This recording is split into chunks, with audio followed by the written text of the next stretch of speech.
guys, welcome back to another video. I got some new fidgets, yay!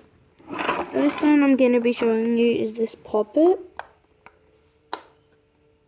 It's kind of like tie-dye with blue, pink, white and purple. Next we have this penguin neato. It's actually really good.